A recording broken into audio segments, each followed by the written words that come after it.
Very very good morning dear students. जैसा कि हमने आपको कल बताया था नाउन के बारे में, तो आई होप कि आप लोगों को नाउन अच्छे से समझ में आया होगा कि नाउन किसे कहते हैं, है ना, इनके टाइप्स कौन कौन से होते हैं, और जो जो हमने टाइप्स आपको बताए थे तो आई होप कि आपको समझ में आया होगा। तो चलिए एक बार फिर से रिवीजन हम कर लेते हैं। हमने बोला था कि नाउन क्या होता है, तो noun is a name of any person, place और थिंग्स। ठीक है, हमने क्या बोला था कि नाउन क्या होता है, तो नाउन होता है noun is a name of any person, place or things। ठीक है, तो जो नाउन है वो किसी प्राणी, वस्तु या स्थान का नाम होता है। ठीक है, अब हम आपको बताया था कि नाउन के टाइप्स कौन कौन से होते हैं। नाउन का जो टाइप्स है, एक होता है क्या, प्रॉपर नाउन, है ना, प्रॉपर नाउन। तो प्रॉपर नाउन हमने क्या बोला था कि proper noun refers a particular names of any person, place और थिंग्स। हमने बोला था कि जो प्रॉपर नाउन होता है वह किसी व्यक्ति, वस्तु, स्थान, किसी का खुद का, उनका नाम होता है। जैसे मान लीजिए आपका कुछ भी नाम है, राम, सोहन, मोहन, गीता, जो कुछ भी आपका नाम है, तो आपका नाम क्या कहलाएगा, प्रॉपर नाउन कहलाता है। आप किस सिटी में रहते हैं, जबलपुर, दिल्ली, मुंबई, भोपाल, आप कहाँ रहते हैं, जिस सिटी में रहते हैं उस सिटी का नाम क्या कहलाएगा, प्रॉपर नाउन कहलाएगा। ठीक है, तो प्रॉपर नाउन का मतलब क्या होता है, प्रॉपर नाउन का मतलब होता है कि यह किसी भी पर्टिकुलर उस व्यक्ति, वस्तु या स्थान का नाम होता है, वो क्या कहलाता है, प्रॉपर नाउन। जैसे उदाहरण हमने क्या बताया था, जैसे मान लो कि हो गया राम, मोहन, है ना, सीता, गीता, श्याम, रानी, ये सब क्या हो गए, ये किसी ना किसी का नाम है ना। जैसे शहर का नाम देख लीजिए, जबलपुर, भोपाल, रतलाम, ये सब क्या हैं, किसी ना किसी शहर का नाम। देखो ये किसका नाम है, बॉय का नाम, गर्ल्स का नाम, सिटी का नाम, ये सब क्या हो गए, प्रॉपर नाउन के अंतर्गत आते हैं। मतलब प्रॉपर नाउन का मतलब होता है नाम, नाउन का मतलब ही होता है नेम, है ना, नेम क्या होता है नाउन का मतलब, नाउन का मतलब ही होता है नेम, नाउन का मतलब होता है नाम, और प्रॉपर नाउन का मतलब होता है पर्टिकुलर किसी व्यक्ति, प्राणी, वस्तु, स्थान का नाम। तो मतलब ये क्या कहला गए, प्रॉपर नाउन। अब हम देखते हैं दूसरा, हमने बताया था आपको कॉमन नाउन। कॉमन नाउन को हम क्या बोलते हैं, जातिवाचक। प्रॉपर नाउन को क्या बोलते हैं, व्यक्तिवाचक। कॉमन नाउन को क्या बोलते हैं, जातिवाचक संज्ञा। ठीक है, तो कॉमन नाउन क्या कहलाता है, तो कॉमन नाउन में हमने आपको बताया था कि कॉमन नाउन कि क्या किसका बोध कराता है, जाति का बोध कराता है। कौन सा वस्तु, प्राणी, वस्तु या स्थान किस जाति का, किस जाति के अंतर्गत आते हैं, किस समूह के अंतर्गत आते हैं, किस जाति के अंतर्गत आते हैं, उसका बोध कौन कराता है, कॉमन नाउन करवाता है। ठीक है, तो कॉमन नाउन क्या कहलाता है, कॉमन नाउन जो है तो वह किसी भी नाउन की जाति का बोध कराता है। जैसे मान लीजिए उदाहरण के लिए, जैसे राम, मोहन, श्याम, है ना, ये क्या है, राम, मोहन, श्याम, किसके नाम है, ये लड़कों के, लड़कियों के नाम नहीं है ना, किसके नाम है, लड़कों के नाम है। तो लड़कों का नाम तो किसका नाम है, बॉयज, ये क्या है, ये बॉय हैं, है ना। तो ये क्या कहलाए गए हमारे प्रॉपर नाउन। लेकिन ये सब हैं क्या, बॉय मतलब लड़के, तो बॉय क्या कहला गया, कॉमन नाउन। समझ गए बात को। तो ये सब लड़कों के अंतर्गत आते हैं क्योंकि ये सब लड़के हैं, इनकी जाति क्या है कि ये सब लड़के। जैसे यहाँ सीता, गीता, रानी, ये सब क्या हैं, ये सब प्रॉपर नाउन हैं। लेकिन ये किस जाति के अंतर्गत आती हैं, ये है गर्ल, है ना। तो गर्ल क्या कहला गया हमारा, कॉमन नाउन कहला गया। समझ गए। जबलपुर, भोपाल, रतलाम, ये सब क्या है, ये सब प्रॉपर नाउन है, ये सब क्या है, प्रॉपर नाउन है। लेकिन ये किसके नाम है, इनकी जाति क्या है, ये है सिटी। तो सिटी क्या कहला गया हमारा, कॉमन नाउन कहला गया। समझ गए ना, प्रॉपर नाउन, कॉमन नाउन क्या होता है। इसके बाद हमने जैसे मान लीजिए आपके घर में आपके मॉम है ना, आपके मॉम हैं, डैड हैं, है ना, आपकी सिस्टर हैं, आपके ब्रदर हैं, ठीक है, आपके ब्रदर हैं, तो ये सब क्या हैं, ये घर के मेंबर हैं। ये कॉमन नाउन के, इनका कुछ ना कुछ नाम होगा, आपके मॉम का कुछ नाम होगा, आपके डैड का कुछ नाम होगा, है ना, आपके सिस्टर का कुछ नाम होगा, आपके ब्रदर का कुछ नाम होगा, तो ये किसके अंतर्गत आ जाएंगे, प्रॉपर नाउन के अंतर्गत आ जाएंगे। लेकिन इन सबको मिला के क्या बन रहा है, इन सबको मिला के बन रहा है फैमिली, है ना, इन सबको मिला क्या बन रहा है, फैमिली यानी कि परिवार। ठीक है, सॉरी, इसको अभी आप डिस्कनेक्ट कीजिए, इसको आप अभी हम बताते हैं। ठीक है, तो प्रॉपर नाउन और कॉमन नाउन आपको समझ में आया। ठीक है, ये कलेक्टिव नाउन का हमने उदाहरण बता दिया यहाँ पे। तो प्रॉपर नाउन और कॉमन नाउन समझ में आया कि प्रॉपर नाउन हमारे ये चीजें हैं और ये किस जाति का बोध कराते हैं, वो क्या कहलाता है, हमारा कॉमन नाउन कहलाता है। ठीक है, जैसे मान लीजिए यहाँ पर क्या है, संडे, मंडे, ट्यूजडे, ये सब क्या है, ये नेम हैं, ये दिनों के नाम है, डेज नेम है, तो ये से किसके अंतर्गत आएंगे, प्रॉपर नाउन के अंतर्गत आएंगे। ठीक है, लेकिन ये क्या है, इनकी जाति क्या है, ये दिनों के नाम है, डेज हैं ये। ठीक है, तो डेज किसके अंतर्गत आएगा, ये हमारा आएगा कॉमन नाउन के अंतर्गत। ठीक है, समझ गए बात के। तो प्रॉपर नाउन, कॉमन नाउन हमने आपको कल भी समझाया था। फिर हमने आपको समझाया था कलेक्टिव नाउन। तीसरा चीज हमने क्या समझाई थी आपको, कलेक्टिव नाउन।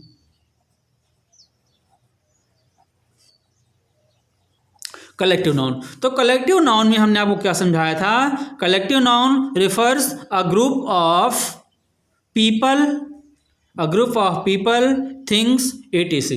तो जो ये कलेक्टिव नाउन है, इट रिफर्स, यह दर्शाता है, किसको दर्शाता है, किसी भी व्यक्ति, किसी भी वस्तु या किसी भी जगह या किसी भी वस्तु के समूह को दर्शाता है। वो क्या कहलाता है, कलेक्टिव नाउन। कलेक्टिव मतलब कलेक्शन, कलेक्ट करना, है ना, एकत्र करना, समूह में बांटना, समूह बनाना। ठीक है, तो ये सब क्या कहलाते हैं, हमारे कलेक्टिव नाउन की परिभाषा क्या होती है कि collective noun refers a group of people, things, places, etc। है ना, तो जो कलेक्टिव नाउन होता है वह क्या कहलाता है, वह कहलाता है समूह, है ना। कलेक्शन मीन्स होता है एकत्र करना, समूह बनाना। तो अब इसका हम उदाहरण कैसे देखेंगे, जैसे मान लीजिए इसके उदाहरण के लिए हम ये वाला उदाहरण देखते हैं, फैमिली। ये हमने आपको बताया था फैमिली। तो फैमिली जो होती है, जो फैमिली होती है, तो फैमिली क्या होती है, फैमिली एक समूह है। किसका समूह है, सदस्यों का समूह है। फैमिली के अंतर्गत यू यानी आप आते हो, आपकी मॉम आती हैं, आपके डैड आते हैं, है ना, आपकी सिस्टर आती हैं, है ना, आपके ब्रदर आते हैं। ठीक है, तो ये क्या कहलाएगा, फैमिली कहलाएगा हमारा कलेक्टिव नाउन। क्योंकि फैमिली क्या है, एक समूह है। किसका समूह है, आपका, आपके मॉम, डैड, सिस्टर, ब्रदर, ये सब क्या करते हैं, ये सब मिल करके एक समूह बनाते हैं। इन सबको मिल करके एक समूह बनता है, उस समूह का नाम क्या होता है, फैमिली। तो फैमिली क्या हो गई हमारी, कलेक्टिव नाउन। इसी तरह से टीम, तो जो टीम है, टीम भी क्या है, एक समूह है। वो टीम किसी की भी हो सकती, खिलाड़ियों की टीम हो सकती है ना, और कुछ हमारे सैनिकों की टीम हो सकती है ना, जूरी के सदस्यों की टीम हो सकती है ना। तो टीम क्या होता है, टीम भी एक समूह है। सिंपल सा उदाहरण, 11 प्लेयर, 11 जो प्लेयर्स होते हैं, 11 जो प्लेयर, क्रिकेट की टीम में कितने प्लेयर होते हैं, 11 प्लेयर्स होते हैं। क्रिकेट के जो 11 प्लेयर्स होते हैं, 11 खिलाड़ियों को मिलकर के क्रिकेट की एक टीम बनती है। तो टीम क्या हो गया, 11 खिलाड़ियों का कलेक्शन हो गया। मतलब टीम क्या हो गई हमारी, कलेक्टिव नाउन हो गई। ठीक है, इसी के बाद कैटल का मतलब क्या होता है, जानवरों का समूह। कैटल क्या कहलाता है, जानवरों का समूह, जानवरों का समूह, ये क्या हो गया, कैटल। तो इसको हम क्या बोलेंगे, कलेक्टिव नाउन। इसी प्रकार से आर्मी होती है, ऑडियंस होता है। ठीक है, ऑडियंस जैसे मान लो क्रिकेट चलता रहता है, तो स्टेडियम में जो भी दर्शक रहते हैं, उस दर्शक में क्या होते हैं, बॉयज़ भी होते हैं, गर्ल्स भी होते हैं, मेल्स भी होते हैं, फीमेल्स भी होते हैं। तो उन दर्शकों के पूरे समूह को हम क्या बोलते हैं, ऑडियंस बोलते हैं। तो आपको कलेक्टिव नाउन समझ में आया होगा। ठीक है, अब ये सबसे आसान सा उदाहरण आपको दर्शाते हैं। जैसे देखिए, हमने यहाँ पर लिखा राम, हम आपको इन तीनों नाउन को हम समझा रहे हैं। क्या लिखा यहाँ पर? राम हमने लिखा है ना, हमने लिखा सोहन, हमने लिखा श्याम, है ना, हमने लिखा मोहन। ये क्या है? प्रॉपर नाउन है। क्या है ये? Proper noun. इसी प्रकार से हमने लिखा यहाँ पर क्या?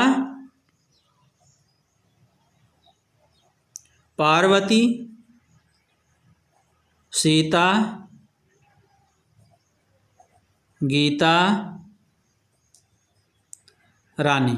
ये भी क्या है? ये प्रॉपर नाउन। हमने ऊपर बताया था ना कि किसी व्यक्ति का नाम जो होता है वो प्रॉपर नाउन में आता है, तो ये भी प्रॉपर नाउन हो गए। ठीक है, अच्छा, तो ये कौन है? ये हैं आपके प्रॉपर नाउन। क्या है ये? Proper noun. अच्छा, अब देखिए ये किस जाति के अंतर्गत आते हैं? बॉय के अंतर्गत आते हैं। ठीक है, ये किस जाति के अंतर्गत आते हैं? ये आते हैं गर्ल। ये कौन है? ये गर्ल है ना, और ये बॉय है। तो ये क्या कहलाया? बॉय और गर्ल। ये हो गया हमारा कॉमन नाउन। क्या हो गया? ये कॉमन नाउन। समझ गए बात को? ठीक है, अब बॉय और गर्ल।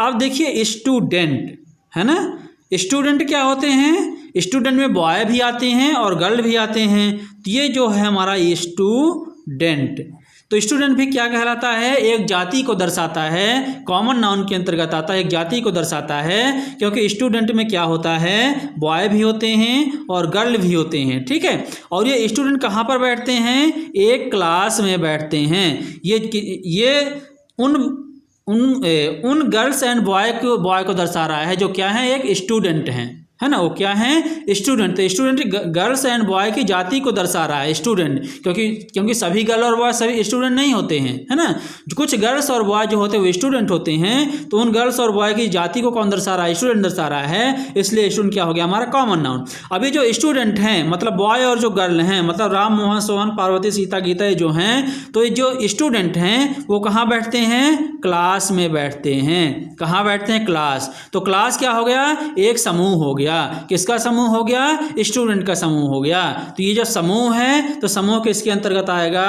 कलेक्टिव नाउन के अंतर्गत आएगा, है ना। किसके अंतर्गत आएगा? ये कलेक्टिव नाउन के अंतर्गत। समझ गए बात को? तो ये सबसे आसान सा आपका उदाहरण समझने के लिए प्रॉपर नाउन हो गया, ये हो गया आपका कॉमन नाउन हो गया। और ये जो स्टूडेंट कहाँ बैठे हैं? क्लास में। क्लास में स्टूडेंट का एक एकत्र करके एक क्लास में बैठाया जाएगा, समूह बना के क्लास में बैठाया जाएगा।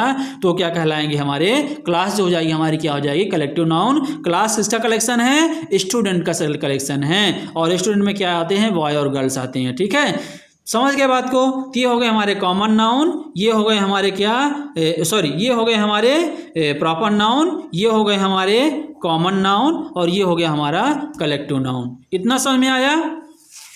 चलिए अब हम देखते हैं ऑब्स्ट्रैक्ट नाउन। क्या देखते हैं? Obstruct noun.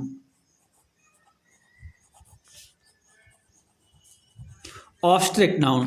अब देखिए ऑब्स्ट्रैक्ट का मतलब होता है जिसको छुआ ना जा सके, जो दिखाई ना दे, यानी कि छुपा हुआ।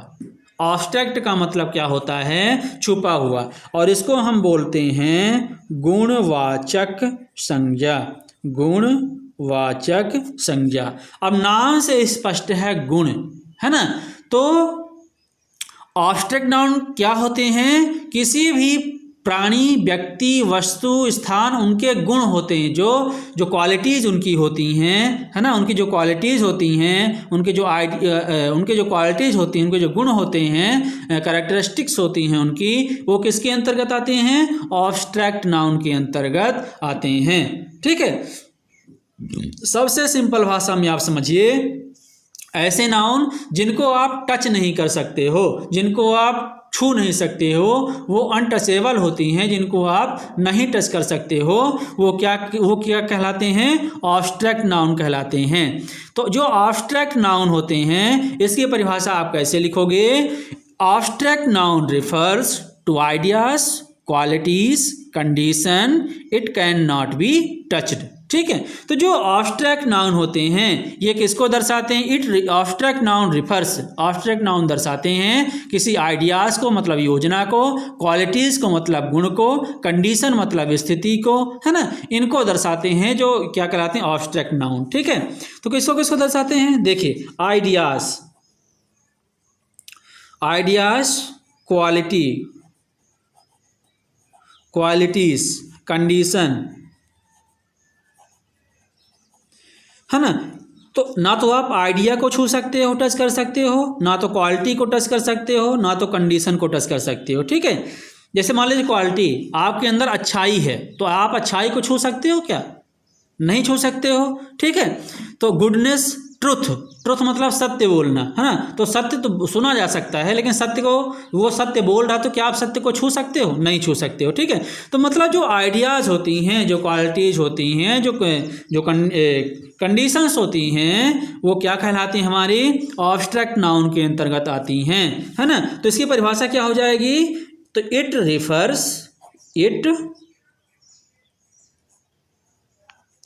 रिफर्स आइडियाज, है ना, qualities, conditions, it can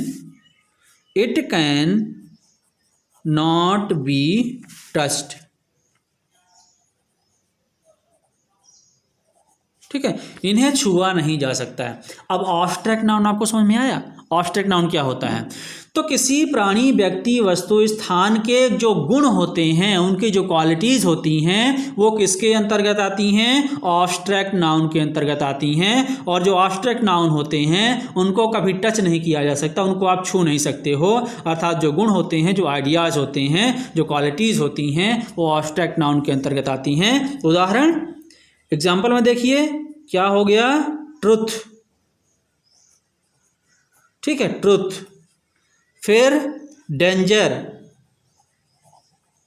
danger means खतरा, खतरे को आप छू नहीं सकते हो, महसूस कर सकते हो कि वहां पे खतरा है। ठीक है। इसके बाद हैप्पीनेस,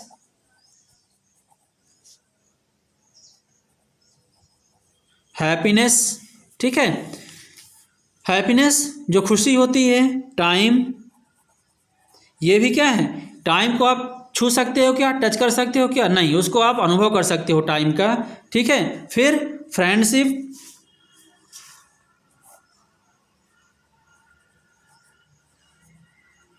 फ्रेंडशिप तो जो दोस्ती होती है, दोस्ती आप कर सकते हो लेकिन दोस्ती को आप छू नहीं सकते हो। तो ये सब किसके अंतर्गत आते हैं? ऑब्स्ट्रैक्ट नाउन के अंतर्गत आते हैं। एक और देख लीजिए, गुडनेस। गुडनेस मीन्स क्या होता है? अच्छाई। आप किसी, गुडनेस हो गया, बैडनेस हो गया, मतलब आप बुराई और अच्छाई, तो अच्छाई और बुराई को आप महसूस कर सकते हो कि ये आदमी अच्छा है और ये आदमी बुरा है, लेकिन उसकी अच्छाई को आप छू नहीं सकते हो, उसकी बुराई को आप छू नहीं सकते हो। तो ये जो गुण होते हैं, ये जो क्वालिटीज़ होती हैं, वो किसके अंतर्गत आते हैं? ऑब्स्ट्रैक्ट नाउन के अंतर्गत आते हैं। तो आई होप कि आप लोगों को समझ में आया होगा ऑब्स्ट्रैक्ट नाउन। अब आखिरी है क्या? Material noun. ठीक है।